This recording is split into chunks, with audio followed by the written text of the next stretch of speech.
Olá, boa noite. Veja no Brasil TV. Alerta na saúde. Mais uma morte suspeita por febre maculosa no estado de São Paulo. A guerra entre traficantes e milicianos no Rio de Janeiro chega à Baixada Fluminense. Fortes chuvas voltam a alagar regiões atingidas pelo temporal de fevereiro no litoral norte de São Paulo. E ainda as comemorações do dia de Santo Antônio. No interior de São Paulo, o bolo do santo tinha 3 toneladas, mas acabou antes do meio-dia. Terça-feira, dia 13 de junho, o Brasil TV está no ar.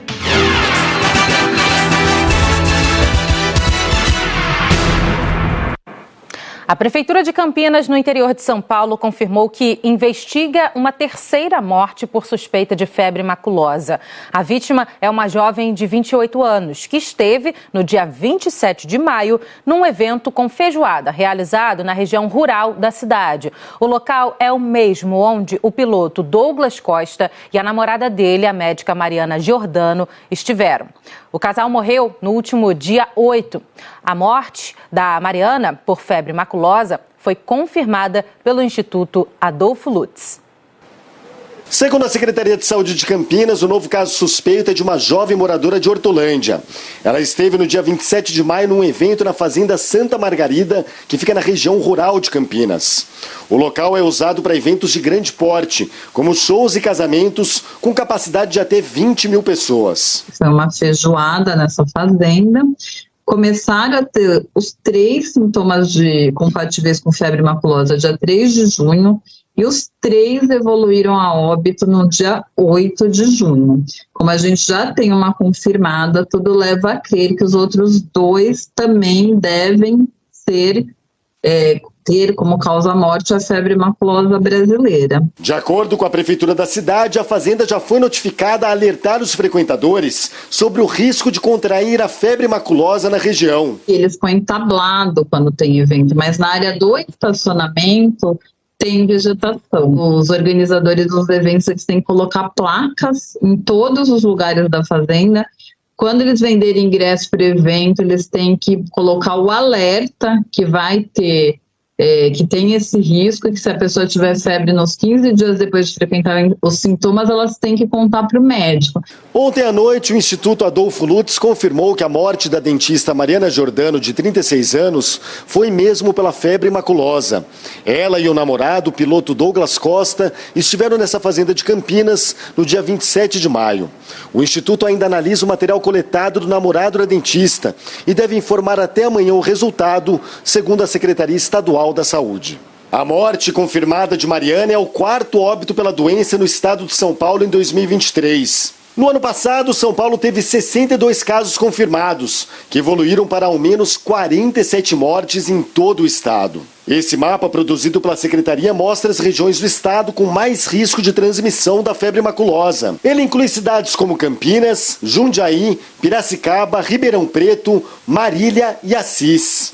A gente pega a febre maculosa normalmente quando a gente se expõe em áreas de parques, né, onde eu tenho mata, uma grama, até essa grama mais baixinha, ou contato com animais, principalmente pode ser os bovinos, pode ser equinos, a capivara, a gente sabe, né, um grande reservatório também, mas mesmo sem contato com o animal, na grama, ali tem o carrapato pica a gente e se ele estiver infectado, ele transmite a febre maculosa. Muitas vezes a gente não vê o carrapato, você percebe depois as manchinhas na pele, ou às vezes você tem até o carrapatinho ainda na pele. É importante, né, que ele seja pego até com uma pinça, né, para não espremer o carrapato quando a gente vai tirar, então não é para apertar, porque daí ele inocula mais ainda. Segundo o Ministério da Saúde, os principais sintomas da doença são febre, dor de cabeça intensa, náuseas, vômitos e dores abdominais. Mas como esses sintomas são parecidos com de outras doenças, é preciso que os pacientes relatem que estiveram em áreas endêmicas de mata ao serviço de saúde. Qualquer sintoma, né, eu devo procurar um atendimento presencial e eu devo relatar para profissional da saúde que está me atendendo que eu estive num parque que tem risco de ter febre maculosa, porque a gente colhe os exames para comprovação, mas a gente já inicia o tratamento imediatamente. Isso é muito importante e é isso que vai praticamente dizer, né, se vai ter sucesso ou não o tratamento da febre maculosa, que pode ser, infelizmente, como nós vimos, uma doença de evolução muito rápida e fatal. Segundo os especialistas, o tratamento para a doença é feito com antibióticos específicos. Nós procuramos a Fazenda Santa Margarida, onde foi a feijoada em que o casal esteve em Campinas. Eles disseram que estão analisando os casos e que iriam emitir um comunicado. Uma força-tarefa montada para combater crimes ambientais faz uma grande operação na terra indígena Araribóia, no interior do Maranhão. Até agora, os agentes prenderam 5 pessoas. A operação se concentra nos municípios de Grajaú, Arame, Buriticupu e Amarante do Maranhão. No primeiro dia, 12 serrarias foram alvos de fiscalização e apreensões. Ao todo, 5 pessoas foram presas em flagrante por irregularidade documental relacionada à licença para funcionamento dos estabelecimentos e origem de madeira. A Operação Araribóia Livre continua pelos próximos 15 dias. A operação tem como objetivo combater crimes ambientais e tráfico de drogas. O trabalho se concentra na terra indígena Araribóia e também na região em torno. A Operação Araribóia Livre contou com o apoio de 150 servidores públicos federais, entre representantes da FUNAI, IBAMA, além de Polícia Militar, Corpo de Bombeiros, Polícia Ambiental e ICMBio. 80 policiais federais do Maranhão, Pará e Tocantins foram designados para a ação. A operação foi batizada de Araribóia Livre em razão de uma série de medidas que vêm sendo adotadas pela Polícia Federal em 2023 para combater crimes ambientais praticados por organizações criminosas na região. O governo federal encaminhou ao Congresso um projeto de lei para aumentar o rigor sobre a compra e a venda de ouro no país. O texto passa a exigir nota fiscal eletrônica para as negociações e acaba com a chamada presunção da boa-fé, hoje prevista em lei. A norma permite que o comprador leve em conta apenas a declaração do vendedor de que o ouro tem origem legal. Em abril, esse dispositivo foi suspenso pelo ministro Gilmar Mendes, do Supremo Tribunal Federal, que deu um prazo de 90 dias para o governo melhorar a fiscalização da compra e venda de ouro no país. O projeto do Executivo prevê ainda a pena de apreensão e perda do ouro a favor da União, quando a negociação não seguir as novas regras. Para entrar em vigor, o texto agora precisa da aprovação do Congresso. Uma operação conjunta da Polícia Federal e da Receita Federal investiga desvios de recursos de um programa estadual de distribuição de leite para famílias de baixa renda em Pernambuco. 6 pessoas foram presas. A Natália Dileu tem as informações. A Operação Desnatura foi deflagrada hoje pela Polícia Federal com o apoio do trabalho da Controladoria Geral da União e também da Receita Federal. 6 pessoas foram presas aqui no Recife e em cidades do agreste do estado. Alguns carros de luxo também foram apreendidos. A operação aconteceu com o objetivo de desarticular uma organização criminosa suspeita de desviar verbas públicas do programa Leite de Todos, gerenciado pela Secretaria de Desenvolvimento Agrário do Estado a partir do ano de 2014. Essa empresa, um grande laticínio, usaria uma cooperativa de produtores de leite, de pequenos agricultores rurais, como fachada para desviar a verba pública. Durante as investigações, também foi concluído que o leite distribuído para pessoas de baixa renda e também para algumas escolas, para merenda escolar dessas unidades de ensino, ele foi adulterado. Esse leite tinha baixo valor nutricional, de acordo com as análises feitas pela Polícia Federal. As investigações seguem Nesse momento, a Justiça autorizou o bloqueio de mais de 95 milhões de reais que a Polícia Federal, em parceria com essas outras instituições, tenta resgatar, como patrimônio, já que se trata de valores de verbas públicas. Entre os crimes previstos nessas investigações estão estelionato, lavagem de dinheiro, falsidade ideológica e organização criminosa. Natália Dielu, para o Brasil TV. A guerra entre traficantes e milicianos no município de Queimados, na Baixada Fluminense, tira a tranquilidade dos moradores de comunidades desde o fim de semana. A gente tem mostrado que essa guerra entre os dois grupos está aterrorizando a zona oeste da capital. Agora, a disputa chegou à Baixada. Da janela de casa, o morador filma mais uma noite de terror em Queimados. Quem mora nesse condomínio no bairro Jardim da Fonte disse que os tiros foram até de manhã. Olha o tiro. Como é que a gente sai de madrugada desse jeito para ir trabalhar? Não tem condições. Não tem. Essa moradora, que também não quer ser identificada, contou que os confrontos acontecem a qualquer hora. Muito tiroteio, mas muito tiroteio mesmo. Todo mundo se esconde onde pode, onde não tem. A bala perdida não pega. Entendeu? Então é péssimo, isso aí tá muito estressante, entendeu? Não tá legal. Também no Jardim da Fonte, esse ônibus foi atingido por um tiro.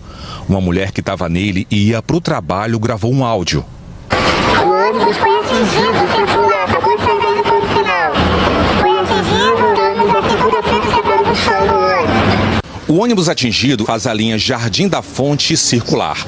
Por conta do horário, havia poucas pessoas dentro do ônibus. O tiro atingiu a porta da frente e quase acertou o motorista, mas ninguém ficou ferido. O ônibus foi trazido aqui para a garagem.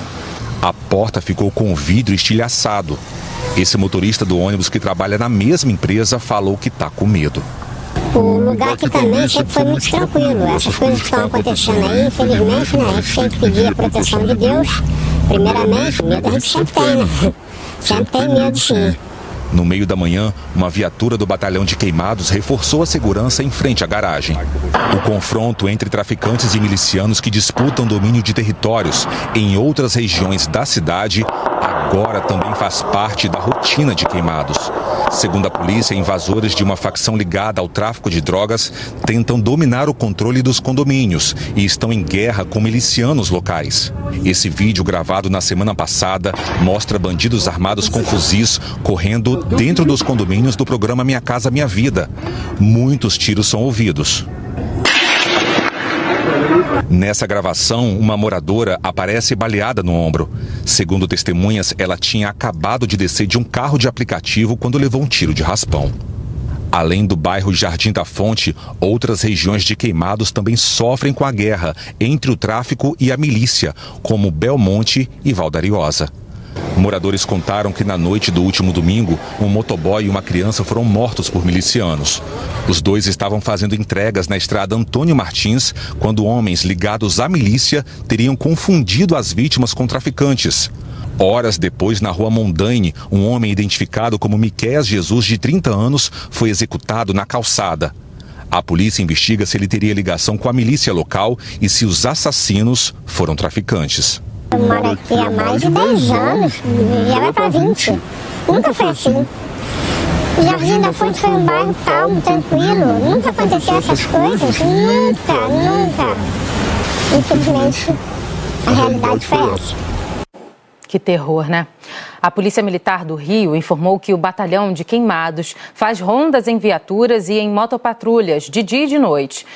E que as ações de enfrentamento ao crime organizado são planejadas com base em informações de inteligência e que tem como principal ocupação ali a preocupação, a preservação dessas vidas. A Transônibus, que representa as operadoras de transporte urbano de Queimados, lamentou o que aconteceu com o ônibus da linha Jardim da Fonte circular e disse que está à disposição para colaborar com as ações preventivas de segurança pública. A polícia do Rio Grande do Sul teve acesso a imagens que vão ser usadas na investigação da morte do empresário mineiro Samuel Ebert de Mello. Nós mostramos esse caso ontem aqui no Brasil TV. As imagens são do circuito de segurança de uma loja na região metropolitana de Porto Alegre. Segundo a polícia, o homem que aparece nas imagens é Diego Gabriel da Silva, de 30 anos. Ele era sócio de Samuel e foi preso no domingo da semana passada, suspeito de ter participado do crime. Os investigadores afirmam que no dia 2 de junho, dia em que Samuel desapareceu, Diego comprou 2 pás, uma enxada e 3 metros de lona.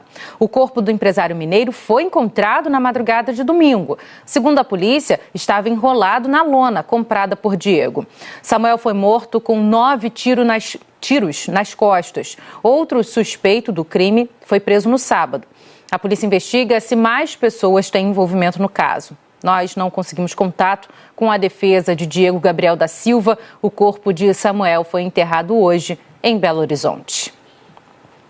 E depois de 10 dias de greve, servidores técnicos da Universidade de Brasília anunciaram hoje que vão retomar as atividades após uma decisão do STF. O anúncio foi feito em uma assembleia hoje de manhã. A greve começou depois que o STF cortou em 26% uma gratificação nos salários dos servidores, paga há mais de 10 anos. Ontem, o ministro Gilmar Mendes suspendeu a decisão que havia cortado as gratificações. No documento, Gilmar Mendes diz que defere o pedido de efeito suspensivo para que não sejam realizados quaisquer descontos da remuneração até o julgamento final do recurso, o que significa que o corte de salário foi suspenso até que o STF avalie a questão em plenário. E o ministro concluiu dizendo que haveria possibilidade de dano grave caso houvesse, de fato, os cortes nos salários dos servidores. O próprio ministro Gilmar Mendes foi quem assinou o corte no fim do mês passado. Mais de 5 mil servidores foram afetados e, com a perda de quase 1/4 do salário, eles entraram de greve há 10 dias, mantendo apenas as atividades essenciais. As aulas continuaram normalmente porque a primeira decisão de cortar parte dos salários não valia para os professores. Agora a gente fala da chuva no litoral norte de São Paulo. Voltou a chover forte na região de São Sebastião. Já há registros de alagamento e deslizamentos de terra. O André Luiz Rosa acompanha a situação por lá. Oi, Marcelo, olha só, para ter uma ideia do volume de chuva registrado aqui em São Sebastião, somente nessa área, segundo o CEMADEM, que é o Centro Nacional de Monitoramento e Alertas de Desastres Naturais, choveu em 12 horas aqui 127 milímetros. O volume total para o mês de junho esperado é de 106 milímetros. E a situação aqui na Vila Saí é essa, muita lama descendo do morro. Eu conversei com alguns moradores aqui e todos estão com bastante medo que a tragédia se repita, né? A tragédia do mês de fevereiro, do dia 19 de fevereiro, quando choveu aqui 500 milímetros e essa chuva toda acabou provocando vários desmoronamentos, deslizamentos de terra e 64 pessoas morreram. Por segurança, a Prefeitura de São Sebastião suspendeu as aulas em escolas nas regiões de Juqueí, Barra do Saí e também Camburi. A maior dificuldade é a locomoção dos ônibus escolares para levar e trazer os alunos. Quando a gente estava vindo para cá, entre Bertioga e São Sebastião, por exemplo, nós encontramos alguns pontos de pare e siga por causa de deslizamentos de terra das encostas. Não foram deslizamentos graves, mas o pessoal do DR, também da Defesa Civil, estava fazendo a sinalização para os carros que passam no local. A Defesa Civil de São Sebastião emitiu um alerta para a queda de barreiras, por exemplo, na Rio Santos, no quilômetro 177, em Toque-Toque Pequeno, e na subida da Serra de Juqueí, também no trevo da Barra do Saí, aqui onde nós estamos. Eu conversei com o governador do estado de São Paulo, Tarcísio de Freitas, por telefone. Ele disse que a Defesa Civil Estadual está acompanhando de perto essa chuva volumosa em São Sebastião e que, se houver necessidade, mais homens da Defesa Civil devem ser deslocados para cá. Marcele, voltamos ao estúdio, é com você. E ainda deve chover mais, viu, gente, no litoral paulista, e essa chuva pode ser volumosa. Por isso mesmo, como precaução, o CEMADEM já colocou alguns pontos do litoral norte de São Paulo em alto risco para deslizamentos. A gente torce, né, para que essa chuva pare o mais rápido possível. No Acre, as temperaturas caíram. Ontem, o estado registrava temperaturas de até 29 graus. Hoje, já está a 18 graus. Quem tem mais informações é o Eudérico Silva. Os acreanos precisaram tirar os agasalhos do armário porque uma frente fria chegou ao estado nesta terça-feira e mudou o tempo. Esta frente fria traz uma friagem, como é conhecida a queda de temperaturas de forte intensidade na região. Ontem a temperatura estava chegando aos 29 graus e na manhã desta terça o dia amanheceu com menos de 20 graus. Segundo o Sistema de Proteção da Amazônia, as temperaturas mais baixas do ano no Acre até agora serão observadas entre esta terça e quarta-feira. Por conta da frente fria, a Prefeitura de Rio Branco iniciou uma campanha de doação de agasalhos para pessoas em situação de rua.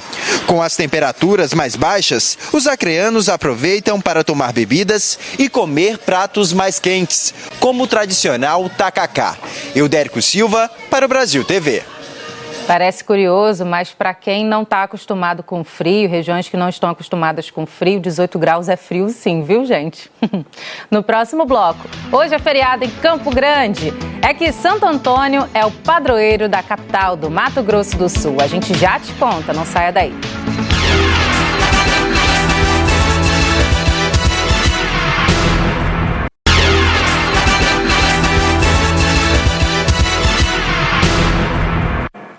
Brasil TV de volta. Hoje é dia de Santo Antônio, um dos santos mais populares do Brasil. Por todo o país, fiéis estão reunidos para homenagear o famoso santo casamenteiro com missas, procissões e festas. E o tamanho do bolo? No interior de São Paulo, o tradicional bolo pesava, acredite, 3 toneladas, com medalhas do santo e até pares de alianças. Dia de Santo Antônio é sinônimo de paróquia lotada. Foi assim nesta terça-feira aqui em Bauru, interior de São Paulo, na paróquia que leva o nome do santo. Milhares de pessoas vieram até aqui em busca do tradicional bolo de Santo Antônio. Além desta deliciosa sobremesa, claro que muita gente vem atrás, é da medalhinha. Isso porque reza a tradição que se alguém encontrar a medalhinha vai ter grandes chances de subir ao altar, já que Santo Antônio é conhecido como o santo casamenteiro. Neste ano foram distribuídas 1000 medalhinhas, sendo que 5 eram de ouro. Além disso, 2 pares de aliança também de ouro foram distribuídas. E nesse ano, a procura pelo bolo foi a maior já vista, tanto que a venda acabou antes mesmo do meio-dia. Detalhe, eram 3 toneladas de bolo. Além dessa parte, claro, tem também a programação religiosa. 6 missas foram feitas aqui na paróquia para os fiéis e devotos de um dos santos mais populares do Brasil. Anderson Camargo para o Brasil TV. Em Minas Gerais, os devotos mantiveram a tradição de homenagear Santo Antônio em Sabará, na região metropolitana de Belo Horizonte, onde as cerimônias acontecem, gente, há quase 300 anos. Na Bahia, as homenagens se espalharam pelo estado. Hoje é feriado em Jacobina, a 340 quilômetros de Salvador. Centenas de católicos foram até a igreja da cidade agradecer ao padroeiro. Já na capital, Salvador, bem cedo, os fogos anunciaram que o dia seria especial. E Santo Antônio também é padroeiro de Campo Grande. Hoje é feriado na cidade e por lá milhares de fiéis mantêm a tradição em busca do bolo do santo.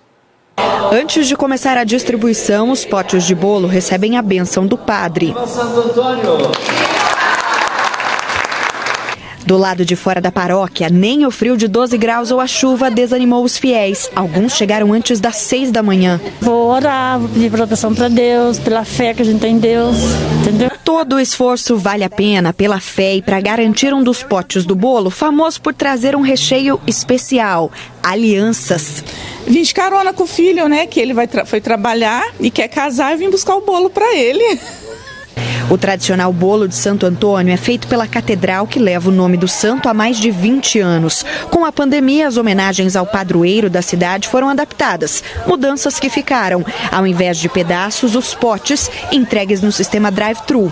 Alguns devotos que não estavam de carro aguardaram na fila, mas o atendimento foi rápido. Diz a tradição que quem encontrar a aliança, se for solteiro, casa em 1 ano. E se já for comprometido, reforça a união. Apesar de ser popularmente conhecido como Santo Casamenteiro, Santo Antônio não deve ser lembrado somente por isso.